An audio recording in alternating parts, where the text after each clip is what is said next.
प्रिय विद्यार्थियों, पिछली कक्षा में हमने चर्चा की थी सरदार पूर्ण सिंह द्वारा लिखे गए निबंध आचरण की सभ्यता के निबंध के तत्वों के आधार पर समीक्षा पर।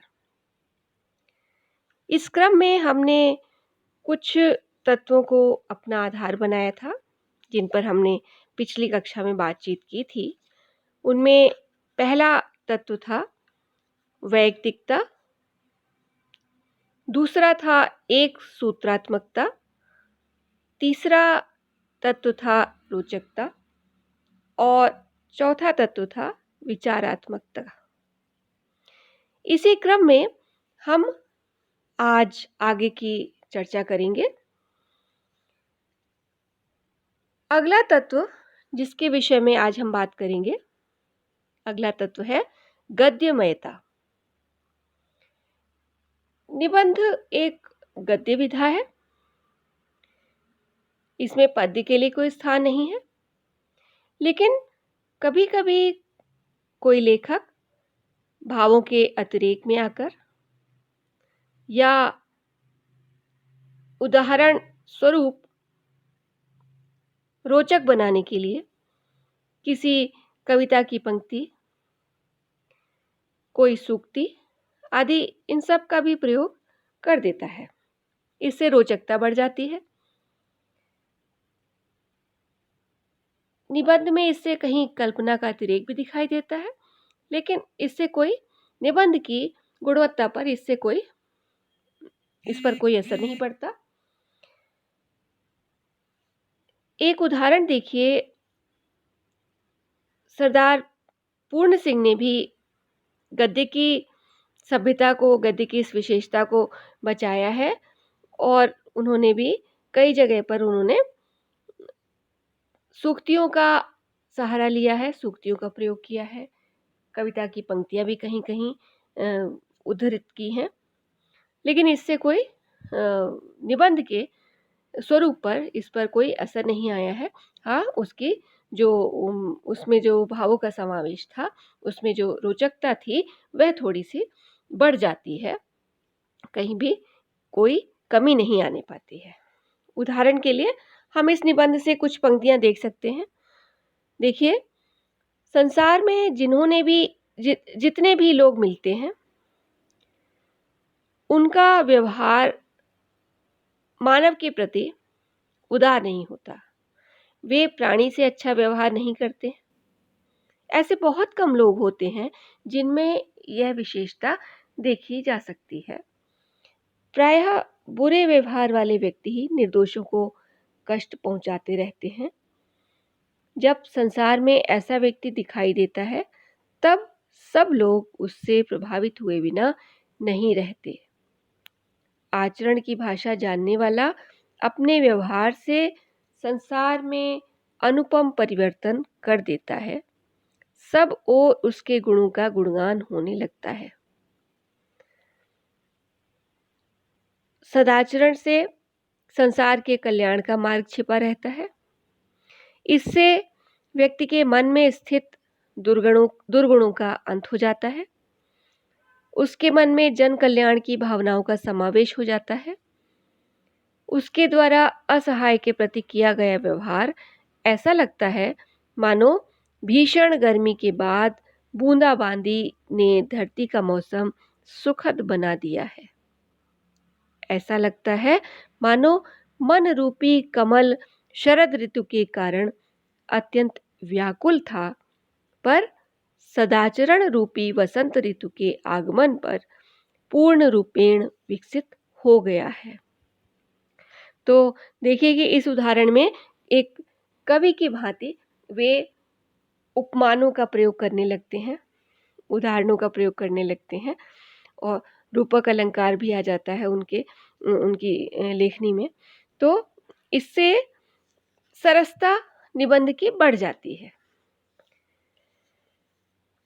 इस प्रकार से प्रेम के भावनात्मक विषय पर भी वे लिखते हैं और वे कहते हैं, उदाहरण देखिए, कि संसार में प्रेम के महत्व को कोई अस्वीकार नहीं करता है, पर इसकी भाषा भी शब्द रहित है।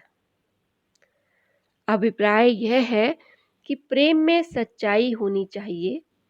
झूठी और चिकनी चुपड़ी बातें प्रेम की भाषा में डुबोकर नहीं कहनी चाहिए। प्रेम का अर्थ है प्रेमालाप, मीठी और लुभावनी बातें नहीं। सच्चा प्रेम वह होता है जो व्यक्ति के अंग अंग से छलकता हो। उसकी आंखों, कपोलों और मस्तक से प्रेम का अनुभव होना चाहिए। बाहरी तौर पर पहले से यह कहा जाए कि मैं आपसे प्रेम करता हूं और भीतर से प्रेम की जगह शत्रुता टपके तो ऐसे प्रेम का कोई अर्थ नहीं है। अगला बिंदु है संक्षिप्तता। निबंध एक कसी हुई विधा है, अर्थात इसमें कहीं भटकने की जगह नहीं है, इधर उधर आने जाने की जगह नहीं है। इसमें लेखक अपने भावों को, विचारों को संक्षेप में कसकर प्रस्तुत करता है और यह निबंध की सफलता का प्रतीक है। सामान्यतः एक निबंध 4 से 5 पेज तक का होता है और निबंध लेकिन इतना संक्षिप्त भी नहीं होना चाहिए कि उसमें एक निर्देश भर दिया जाए और ना इतना विस्तृत हो कि उपन्यास जैसा लगने लगे। तो इस दृष्टि से आचरण की सभ्यता एक पूर्णतः सफल निबंध है, श्रेष्ठ निबंध है, क्योंकि लेखक ने एक निश्चित दायरे में रहकर, एक निश्चित सीमा में रहकर अपने आचरण संबंधी विचारों को रोचक अभिव्यक्ति प्रदान करती है। अगला बिंदु है कलात्मकता।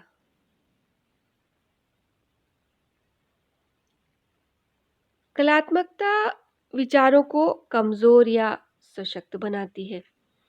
गंभीर विचारों के लिए गंभीर और प्रभावी भाषा शैली होनी चाहिए, क्योंकि भाषा ही अपनी प्रौढ़ता, अपनी कसावट, सामाजिक शब्दावली से निबंध का गौरव बढ़ा देती है।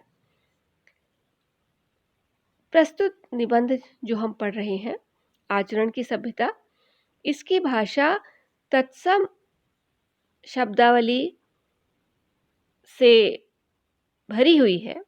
तत्सम शब्दावली की अधिकता है, लेकिन उसमें उर्दू और देशज शब्दों का प्रयोग भी मिल जाता है। लेकिन उसके बाद भाषा कहीं भी क्लिष्ट नहीं हो पाती, कठिन नहीं हो पाती। उदाहरण देखिए, आचरण की सभ्यता का देश ही निराला है। उसमें न शारीरिक झगड़े हैं, न मानसिक, न आध्यात्मिक, न उसमें विद्रोह है, न जंग ही का नामो निशान है, और न वहाँ कोई ऊंचा है न नीचा, न वहाँ कोई धनवान है और न कोई निर्धन। वहाँ प्रकृति का नाम नहीं, वहाँ तो प्रेम और एकता का अखंड राज्य रहता है। वह हर तरह के झगड़े फसाद से मुक्त हो जाता है। न उसे मानसिक कष्ट परेशान करता है और न ही शारीरिक अथवा आध्यात्मिक। उसे सब कुछ समान लगता है। सदाचारी व्यक्ति के हृदय में प्रेम और एकता का अखंड राज्य स्थापित हो जाता है। तो यहाँ इस उदाहरण में विद्यार्थियों हम देखते हैं कि कुछ शब्द जैसे नामो निशान, जंग, परेशान, जैसे ये शब्द उर्दू के शब्द हैं। तो देशज शब्दों का भी प्रयोग है, जैसे कि झगड़ा फसाद। तो उसके बाद तत्सम शब्द तो है ही।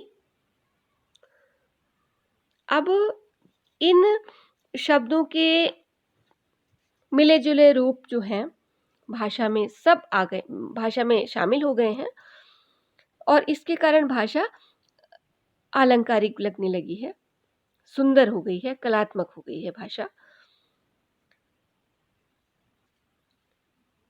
विद्यार्थियों, शैली व्यक्ति के व्यक्तित्व की पहचान होती है। और किसी भी निबंध में उसकी शैली को देखकर ही निबंधकार का पता चल जाता है। आचरण की सभ्यता के लेखक जो हैं सरदार पूर्ण सिंह जी, उन्होंने अनेक शैलियों का प्रयोग किया है, जैसे कि उदाहरण शैली, विश्लेषण शैली, उपदेशात्मक शैली आदि, और इससे निबंध का गौरव बढ़ता है। तो